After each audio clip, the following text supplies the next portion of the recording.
This kind of a process that we just did is essentially something I had created out of, my therapy work, my teaching work, and my own practice as a means of working with what's sometimes called, or what I sometimes call, I should say, I don't know what other people call it, but I call it the psycho-emotional asana. And so the psycho-emotional asana, meaning the yoga posture, but not yoga as in, like hatha yoga, but yoga of the inner yoga's posture of taking on a new psycho-emotional stance or posture. And so when we work with psycho-emotional asanas, one of the very beautiful things about Penelope and I were just talking about, post-pandemic, this is the second, Wild Woman's Way post-pandemic. One of the things that's really been so rewarding post-pandemic is now when we come back, in a room, we all have a different appreciation of the synergy of groups and, that kind of thing that can happen in a room. There's good things that can happen on Zoom too, because you have privacy, and sometimes there's some, it's easier to unravel a certain process when there's nobody in your space. So there is a real good place for Zoom for certain things, but other things like what we did today can only be done in person.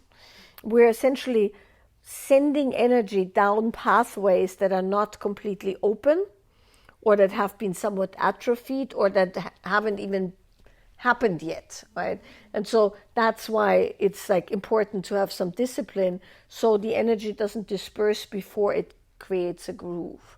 So very much like, I don't know, this is not a good example because this is not a good piece of paper, but if I do this, right, then I have now all kinds of folds and stuff. Now I can, with a iron or something, get this completely flat again. But I can get it actually flatter than when it came out of the thing. But the moment I put pressure on the edges, it will go back to exactly how it crumpled in the first place. And that is very much the way it goes with our psycho-emotional imprints. Once you have an imprint, it's always there. Then the question is, do you want to make it like a proper pathway, or do you want to discard it?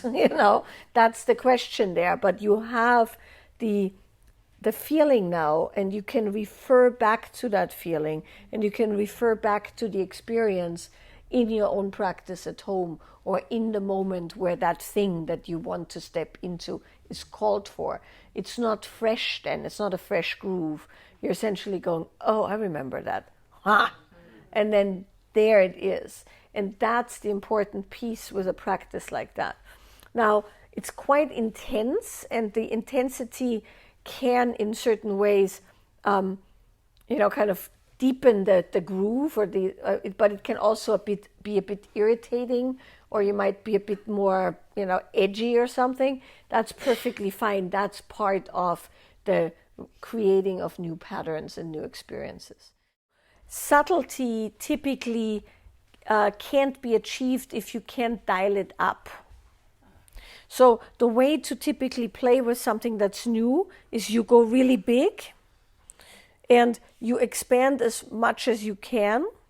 And then when that's available, then you have like a dial where you can have it more or less. And then you can go super, super, super subtle and still maintain the pattern or the groove, right? And then from that range, you have more, there's just more space available, and it feels way less, as you kind of hang out there for a bit. And so, capacity building a lot of times has to do with going to the outer edges of your capacity so that normal capacity feels easy. So, just because you feel you haven't gone as far as you should or could doesn't mean it wasn't effective.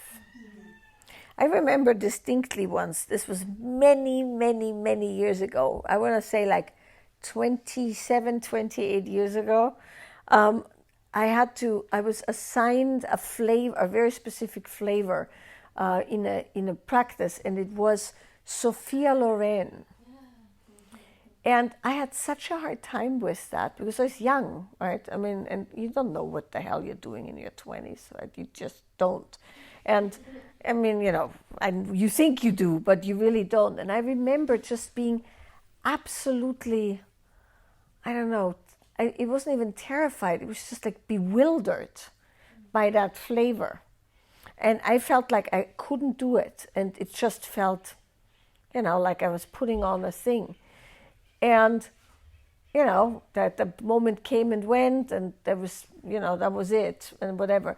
And then maybe a year later, somebody said to me, randomly, I think on a date maybe even, I mean, this was in my 20s when I was dating, said to me, you know, you remind me so much of Sophia Loren.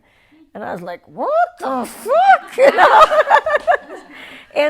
And then I could kind of feel back that what it did back then was it allowed a part of my personality that's there to, for the first time, get uncovered.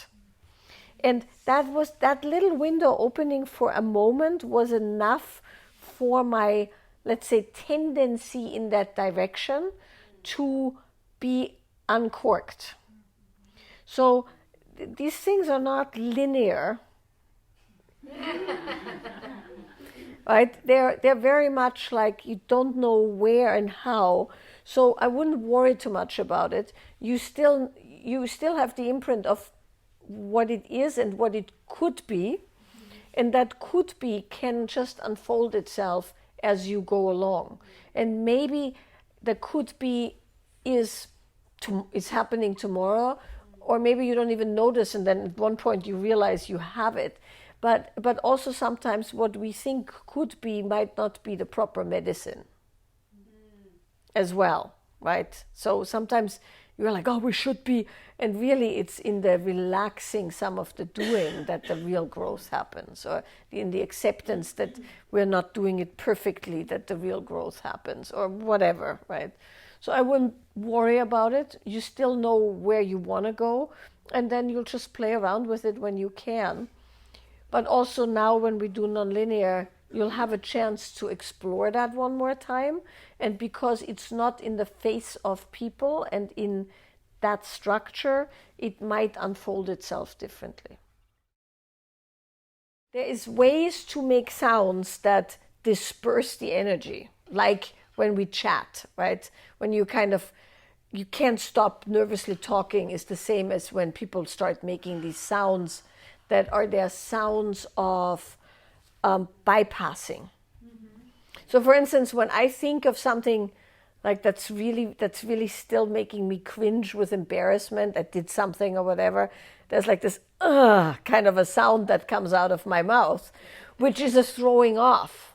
It's so much internal tension that I have to go, oh, and then that pops it off and I can deal with it. You know what I'm talking about?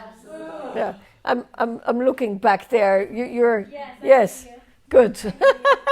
So yeah, that would be a sound that pops it off. Sometimes people do that. You hear this also in the Tantra communities, right?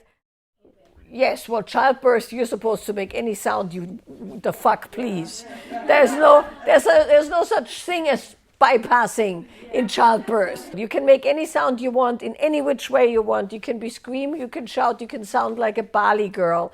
In childbirth, that's a different story. But in a nonlinear session, for instance, you might want to just check if the sound you're making is there to make you feel less or to make you feel more. If it makes you feel more, sound away. If it makes you feel less, you might want to not do it and see what happens when you keep that tension inside. How do you know the difference? You do it both and you figure out what's what.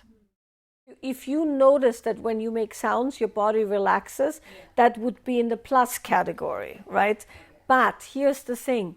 If you have to force yourself to make sound, that might be counterproductive, let's say in a nonlinear session. What I would suggest you do is that if you know that you have stuff there, I would like go head on and take singing lessons or voice lessons and really put it where it belongs, which is as a dedicated practice to open your throat. And then when you do nonlinear, you'll probably notice that more naturally comes out without you having to force or push. Because forcing and pushing will imprint the body to always have tension around even the release, right? Because whenever we learn a new habit, how we feel when we learn that new habit loads up every time the habit has been established. So if, like, let's say you learn how to play the piano and you had a horrible piano teacher who you were very afraid of, then every time you play the piano, that fear is wrapped into the playing. And you see this with people sometimes. They hit a plateau, they can't go any further because that fear produces a certain amount of tension that doesn't allow them to become as nimble as they should be. And then they have to go back and relearn the thing without the fear.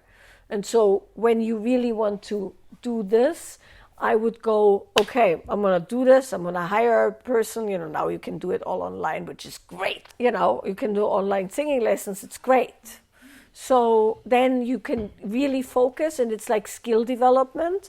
And then you take that skill into your regular life, and then it's available to you without that push.